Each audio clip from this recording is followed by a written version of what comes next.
You don't have your headband on. But I'm not putting makeup on. It doesn't matter. It's Christmas. Do I have to? Fine. I'll do it in a Christmas spirit. Hold, please. To get this woman to do Christmas shit. It's like pulling teeth. I don't know where it's at. Oh my god, you can't find it? No. Jesus Christ. Pause. Queen Jules is happy, so I guess we can go on with the show. Yeah.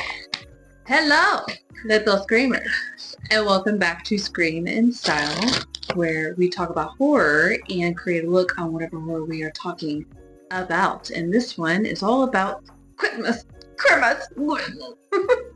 If you are new here, hi, I'm Knackle. I'm Pulse. If you're returning, we give you all the kisses. We've missed you. This video, we are talking about some funky and weird and spooky like Christmas traditions and decorations, and we found a lot of fun Christmas stuff online that we wanted to share with you guys that you may or may not know. So we hope you guys enjoy. So grab your drink of choice and a snacky snack. Here we go.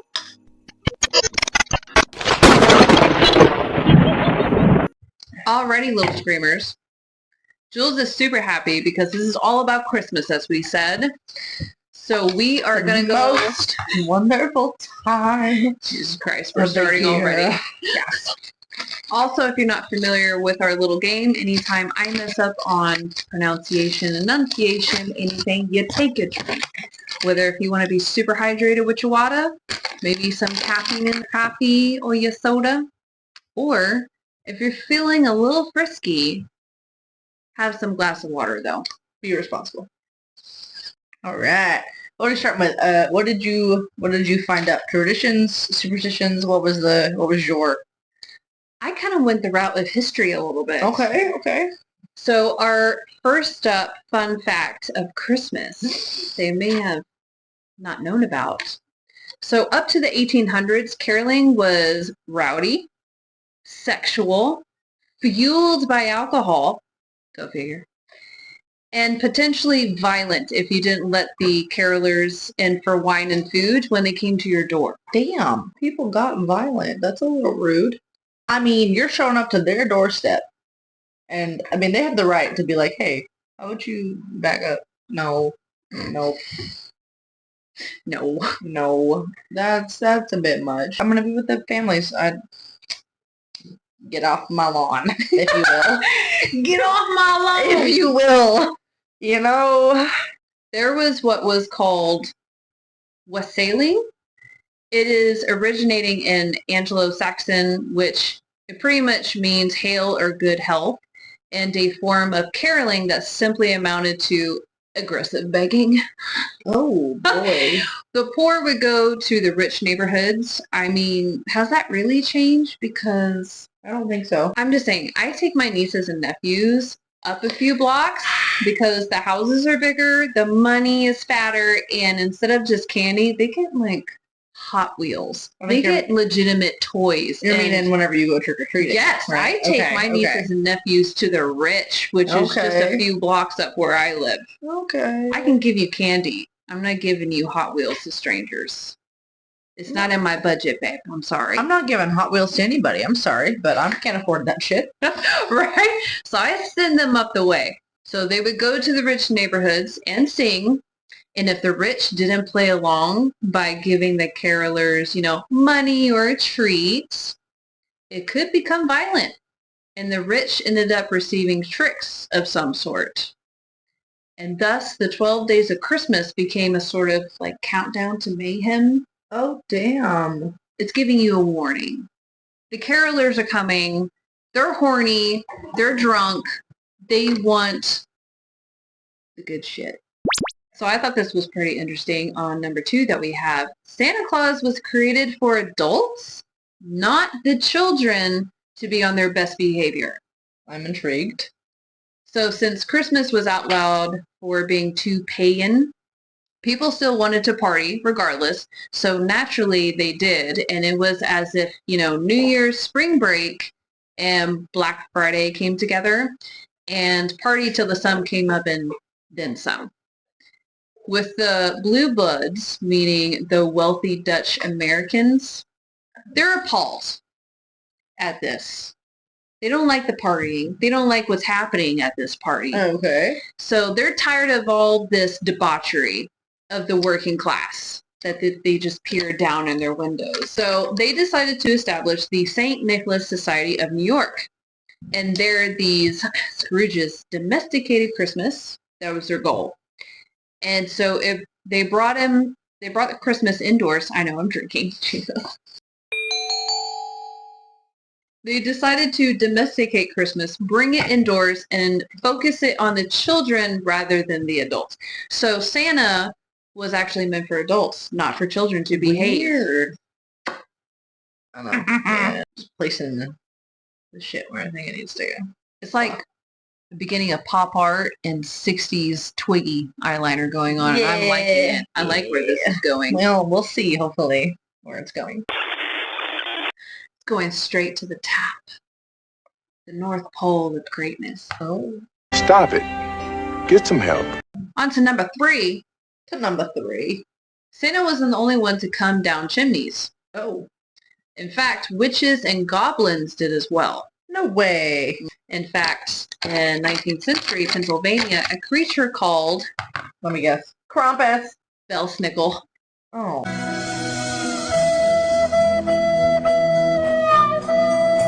Oh, I thought it was going to be Krampus. I thought I knew something. Could be Krampus's cousin twice removed, but Belsnickel came down in Pennsylvania, and he would come down and whip naughty children.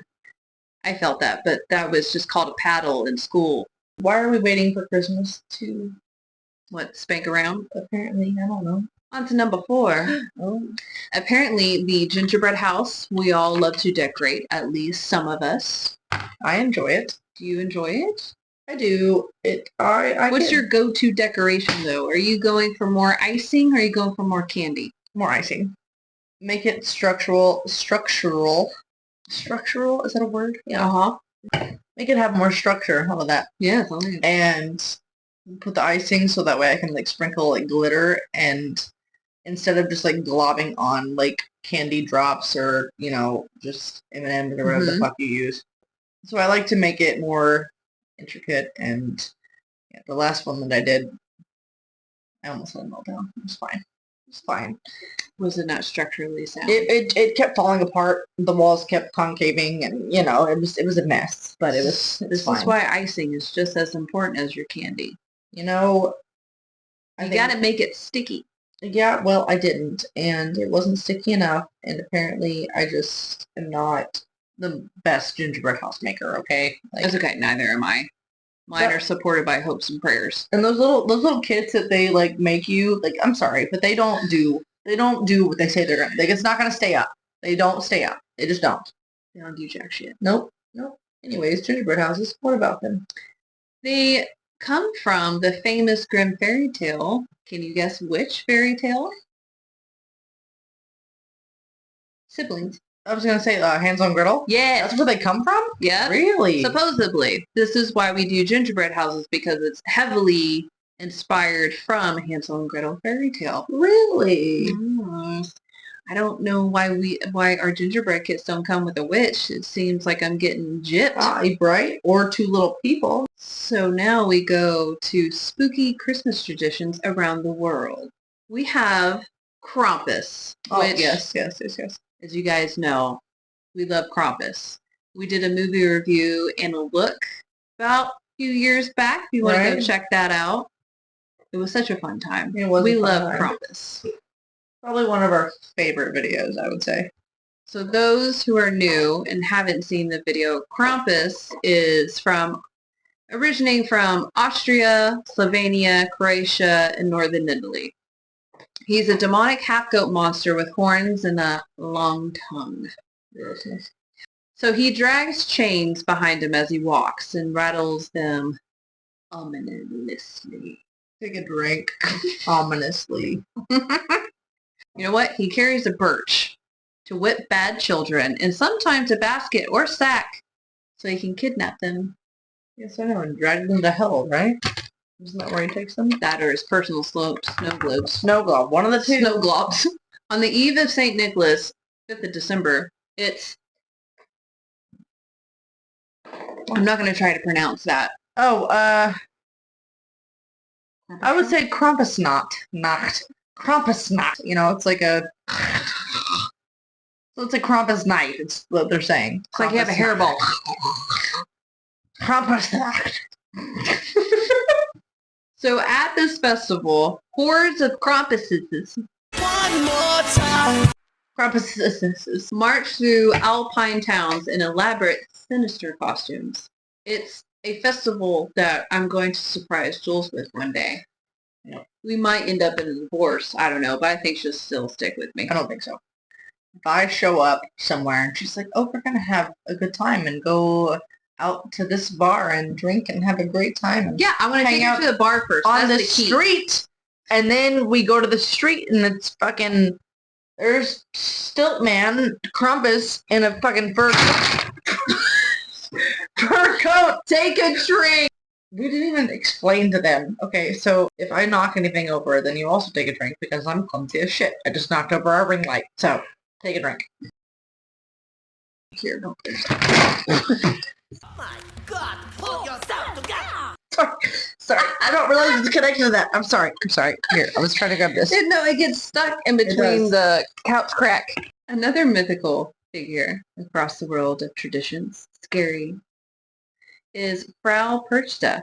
She originates from Austria and Bavaria. Frau Perchta is a witch who comes to see who has been naughty or nice. Okay. She slits the bellies of bad children and stuffs their corpses with straw. Oh, so it's like... It's a little gory Wizard of Oz tale. It's fine. Quite literally. It's fine. It's fine. On to the next is Mary Lude. There's two ways to pronounce this, and I can't remember the second one. This beauty hails from Wales. So, stick with me here. Just imagine it. Sticking with you. Okay, it is New Year's Eve. You're a small, wee little Welsh child. Wee little Welsh child. You hear a knock on the door. You open it. Why would I open it? Because you're good and behave. And you're hospitable. I should be asleep if I'm good and I behave.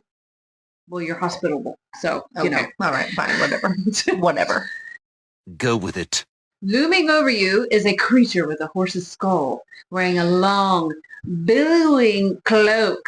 No. And trailed by people chanting. No. Oh, come on. No. And the horse's eyes, cavities, are fake eyeballs.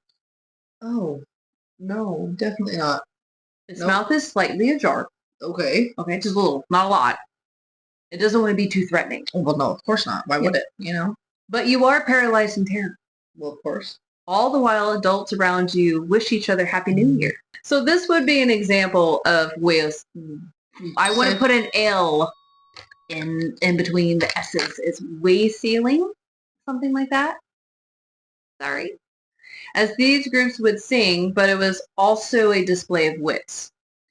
So it would go like the carolers or waysailers would sing, then the residents that they're at would sing back a refusal.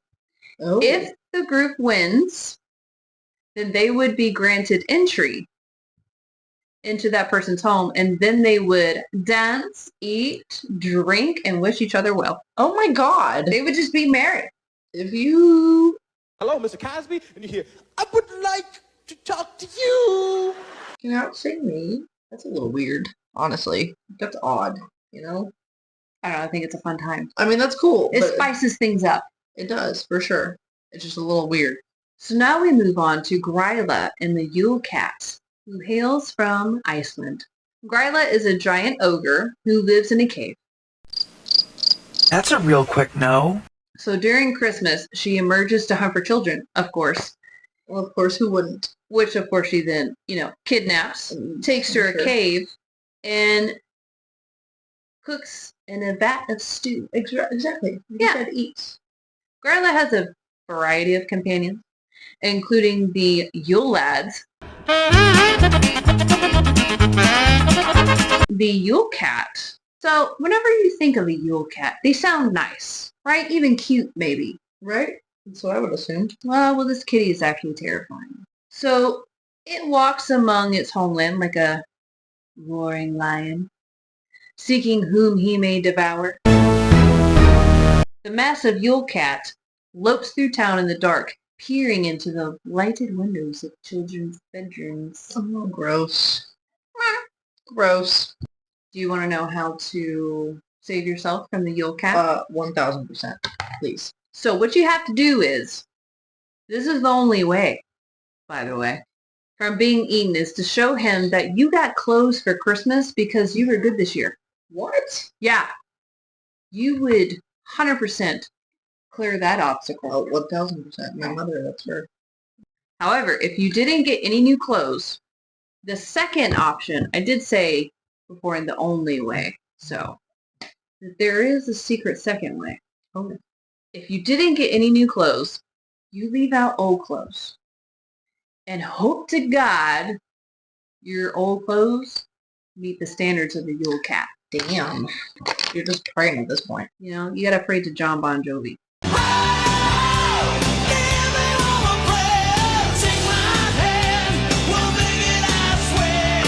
Now we go on to, I didn't practice this word. Uh-oh. Forgive me. I think I'll just, you want to try that? Kalikanzari? This butte hails from Greece, Bulgaria, Serbia, Turkey. I don't know why I thought I couldn't pronounce that. I really doubt myself. I think this is why I mispronunciate a lot.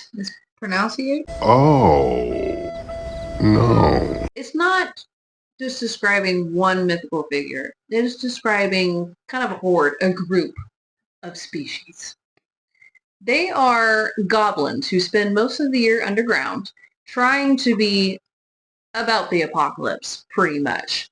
So during Advent, they come out onto human territory to cause mischief and evil. Well, of course. They are sometimes described as black furry creatures with tusks and horns. Oh. They are usually male and grotesquely well endowed, because no male will ever want to go down in history with a little, oh, what are they called? Veenie weenie. Vienna sausage. Vienna sausages. You get in cans this big. Next up we have, I want to say Pierre, but here is the name. Pierre hails from France, Belgium, Switzerland. Was a butcher. He and his wife kidnapped. Oh, okay. He had an accomplice. His wife till death. Whatever. Obedient. Damn. Took up his hobbies and interests. Kidnapped for him? Yeah. Kidnapped, robbed, and killed wealthy children. What? So if you're poor, help me, I'm poor. hey, this time it actually works out. Then carved up their bodies and hid them in salting barrels. St. Nicholas discovered the crime and brought the children back to life. Oh my God. Love Okay. Santa. All right, Santa, get it. But as punishment, Santa forced Pierre into bondage as his eternal cannibal manservant. No, I mean, that's what you get for kidnapping children. Yeah, but here's the thing, though. Okay. He follows St. Nick around dealing with the problem children. So we kidnap a cannibal. Okay. And enslave him for your service and say you have to punish naughty children. I'm pretty sure we know how he's going to punish the naughty children. If he's a cannibal, you're going to eat him. I really question Santa. So this last one was pretty interesting. And this one is the Christmas Cannibal Scarecrow. This scratchy, dry charmer is tied to a figure of the past. Oh, a real human being. So this person, he was a German knight, and his name was Hans von Traube. He was the Marshal of the Prince Elector of the Palatinates, which just means Southwest Germany. It's a fancy way of saying that. He was born in 1450. He was a bigwig in commanding 2 castles and earned the honorary title of Chevalier. I don't have a drink. I'm working on my face. Get your wonderful husband Gronk here. to get you a drink. He's getting up because he's wonderful. He's giving us death glares. He might poison it. He's pissing in it. However, after some beef with the church, he was excommunicated. So as years passed, after his downfall, legends arose and things became twisted. It is said his hunger for power led him to making deals with the devil. Oh. Naturally. Supposedly, he retreated to the mountains of Bavaria. What? Bavaria. And I added an in. He retreated to the mountains of Bavaria in Germany. Okay? Okay. During his isolation in his makeshift house, he became dark and sinister, developing a taste for, yeah, guessed it, blood. Okay. Wrong. Take a drink, human flesh. Okay, same shit. I'm sorry. No. There's blood and then there's human flesh. Oh my lord. That is very distinct. So because he was isolated and he started developing a craving, a desire for human flesh, he decided to drape himself in straw, waited on desolate roads for potential victims in the middle of the night. And one day, he caught a young shepherd's boy, stabbed him with a stick, then took him back to his home where he cut him up, roasted, and ate him. Don't they all do that? Because of course, you know. Of course. We're seeing a pattern here. However, before he could eat, before he could even enjoy his kill, he was struck by lightning and died.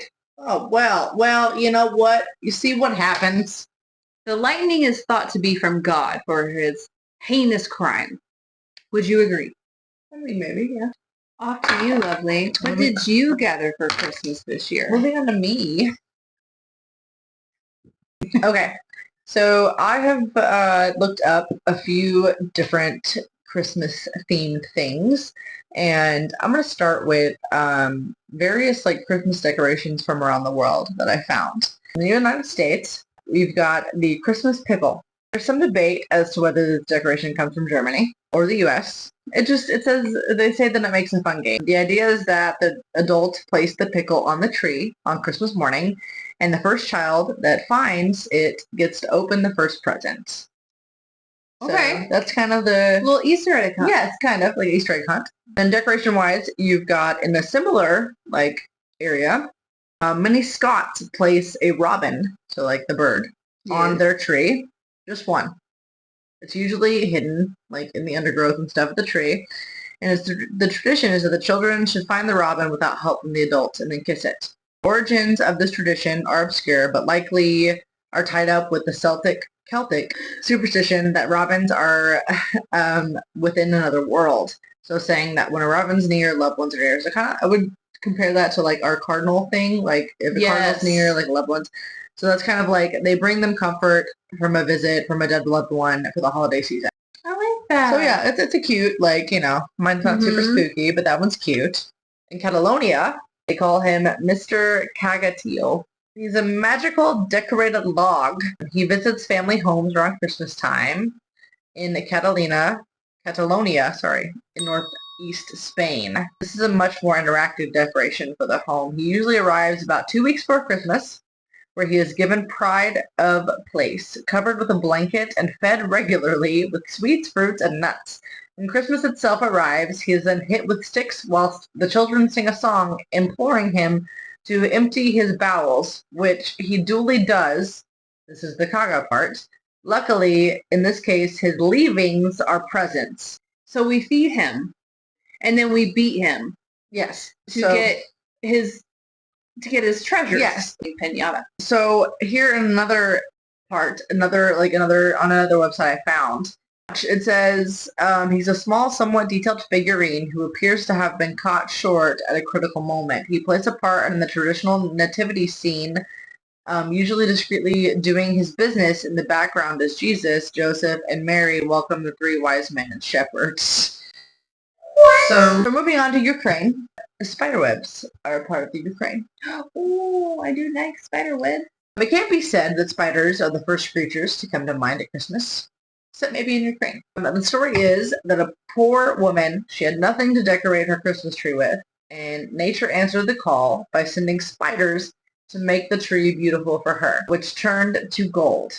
If nothing else, it's a good chance to reuse your Halloween decoration. Get the Midas touch. Literally. I think they said that something about the frost of like the winter and the dew and all of that made her spider webs become frosty. I love that. I'm all for that. I might adopt that actually on my Christmas tree. Some people even say that tinsel is where that's came from. So in Greek, it's not as usual to find Christmas trees. So the Greeks, especially on many islands, prefer to put out a tall decorated Christmas boat instead. This is said to link back to the country's historical tradition of being a seafaring country, and so they've logically kept that alive through their Christmas traditions. In this case, it can be achieved by creating a light display of a boat or by decorating a real boat with lights. And similar effect to a Christmas tree, although with a unique twist. So apparently they're like, hey, no, we don't want the Christmas tree. We're going to take our Christmas boat. I want a boat. Right? I want a Christmas boat. That would be fun. Up next, I've got the UK, so Britain. If you ever spent Christmas in Britain, then you've probably seen a Christmas cracker or two decorating the table or the Christmas tree. Have you ever spent a Christmas in Britain? It's on my bucket list. There are typically tubes, and they're normally set on the table during dinner when the guests then pull the cracker apart, which results in a small bang or popping sound. Inside is usually a thin paper crown or a toy or a gift, and a joke, which is usually terrible or poor quality. Oh, So- it's kind of like what we do at Thanksgiving when we pull apart. Oh, oh my god, What it's is a it bone. called? The wishbone. Yes, the wishbone. I mean, at least they get tangible shit. We get wishes. The last of the decorations that I have is from Australia, and they celebrate a highly different, slightly different style of Christmas to its English-speaking cousins, as December happens to be in the middle of summer in the southern hemisphere. So with most of the population living around the coast of the country, it's no big surprise that marine life features in their Christmas decorations. So one of their biggest things is a seashell, That tracks. right? Yeah. I don't care how much I love Robert Irwin. You would die. I would never. I The would never. huntsman spider alone, No. if it's just chilling in the corner, I'm like, that's Bob. I probably wouldn't survive seeing it. I would probably have a heart attack and die on impact right there. And then I never see her again. If I had ever moved to Australia, she would never come and visit me, Nope. ever. That's one place that I will never visit. I will visit it. No. You should come live. No. Come no, in. No. Come in. No. Spiders, snakes, bugs, and no, I can't. I'll check. I'll double check. You can't double check. I can. Moving on. That was the decorations. We're going to move on now to traditions that I have found from around the world. We're going to start with Finland. They have a candlelit graveyard. So candles in Finland. At first glance, this might feel a little morbid, No, it feels enchanting. but it's surprisingly uplifting and beautiful too. On Christmas Eve, families in Finland visit the resting places of their lost loved ones and light a candle and place it on the grave.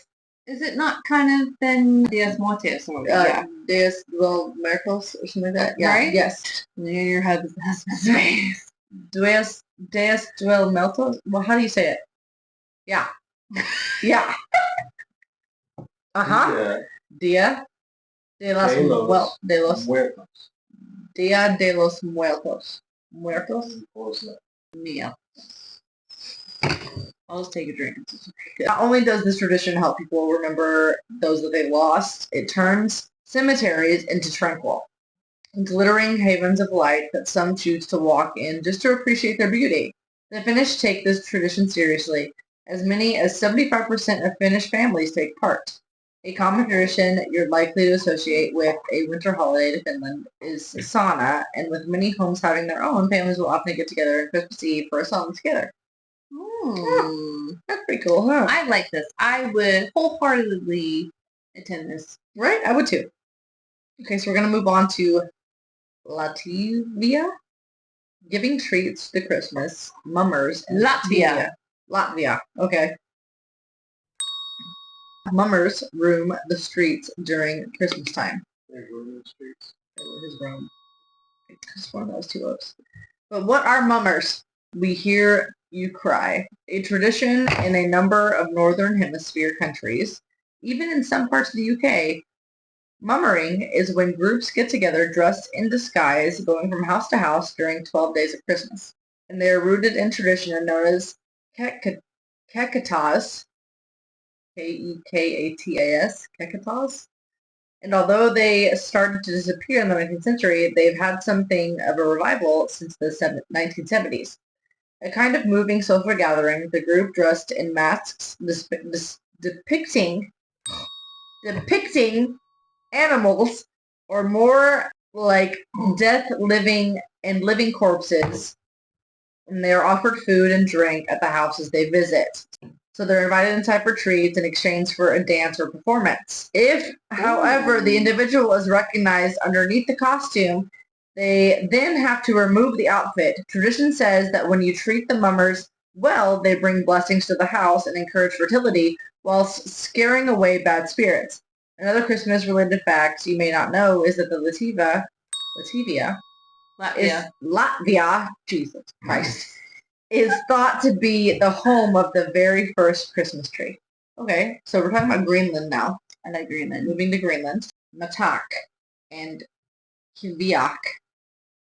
You cannot make me drink for that because I don't think she can describe how to explain those and pronounce them. I believe in you wholeheartedly. Matak and Kviak. Can you say those two right there? Matak and Kviak. Yeah. Yeah, Oh, exactly. yeah. They're considered a great delicacy reserved for Christmas. Matak is a whale-skin, blubber attached that is supposed to be chewed, but is often just swallowed as it can be a little tough. Apparently it tastes like coconuts.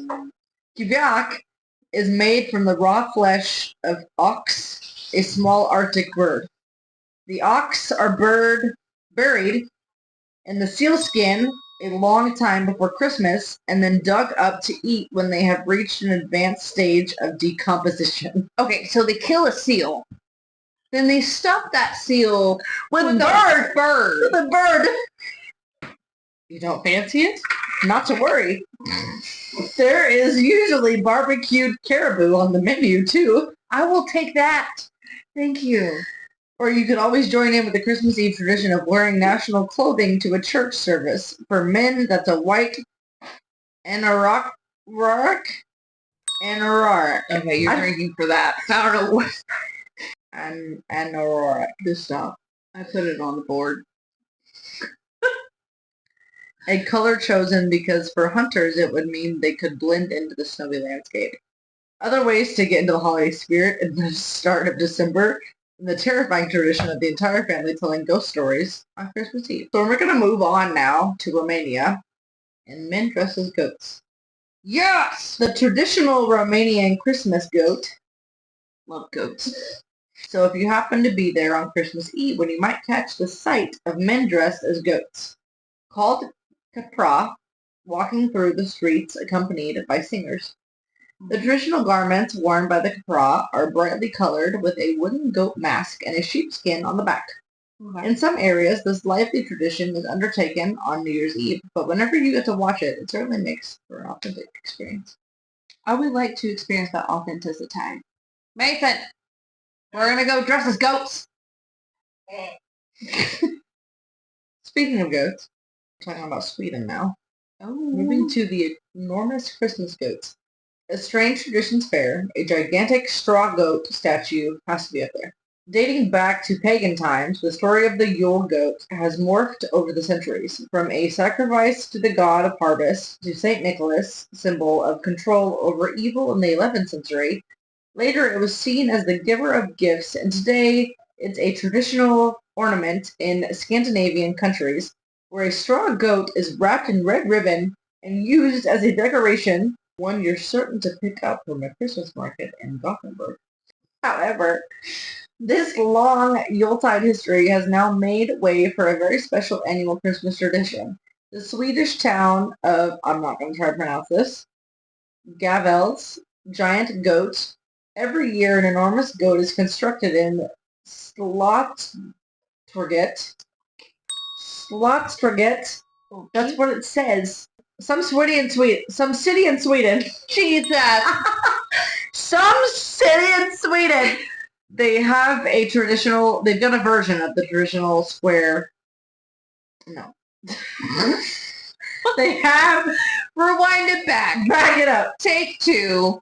has a version of the gigantic goat, pretty much. And it's on its record-breaking year. So it's the straw goat has measured, so it's not the original one, but the replica in the city.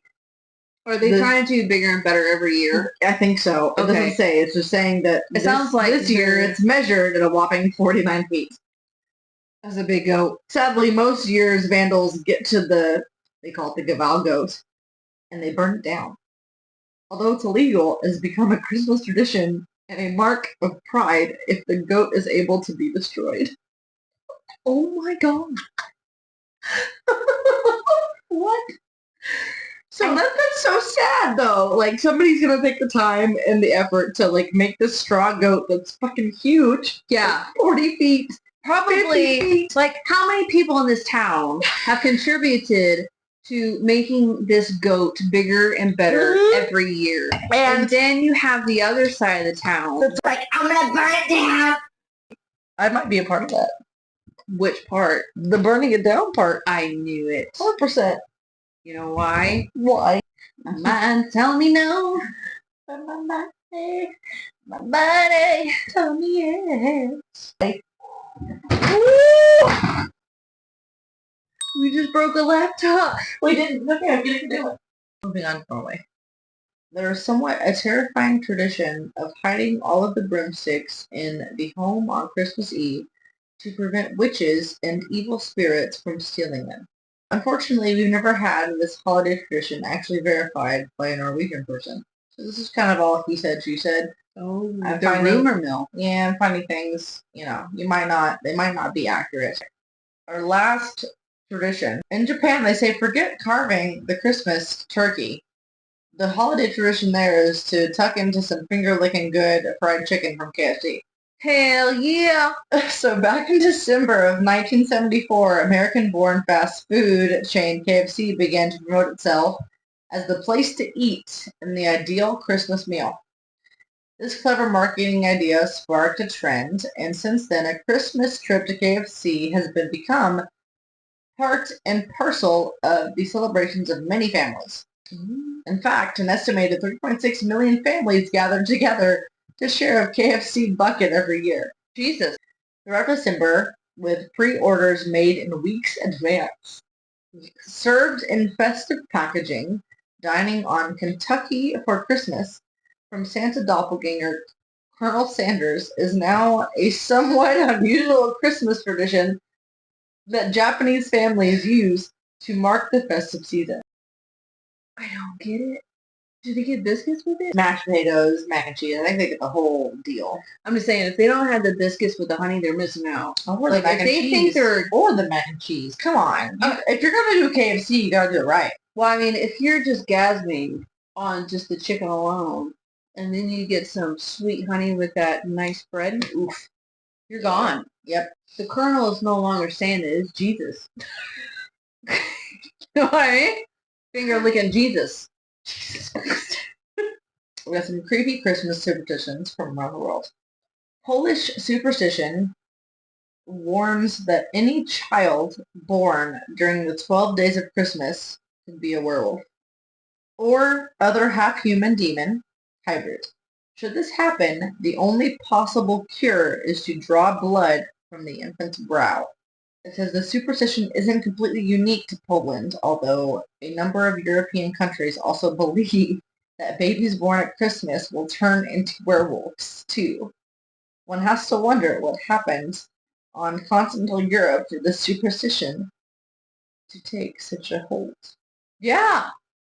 I'm in. So- Let's go. I wish I was born in December now. Not gonna lie. I want to be a werewolf. They make it seem fun. You know, Moving on, we have some American traditions, actually. So, you'll turn into a werewolf. So, an old Appalachian myth tells that if an unmarried woman visits a hog pen at midnight on Christmas Eve and hears an old hog grunting, then she'll marry an old man. However, if a young hog grunts I feel that's first, just a reflection of real life. if she hears a young hog grunt first, then her husband is going to be young and handsome. Well, I'd rather take those odds. Moving on to Greece. Okay. One Greek tradition calls for you to burn your old shoes at Christmas time.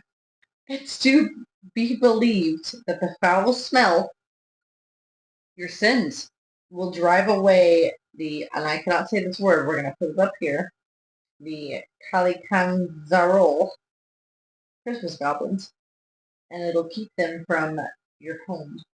Yeah. Your sins stink. Oh, Latvia. So we talked about this earlier. Yes. Okay. So dragging a Yule log through the forests, streets, and your home is an ancient Christmas tradition in Latvia. Okay. Afterwards, the log would be burned to appease the pagan god Mithras and to encourage the sun to reappear next year.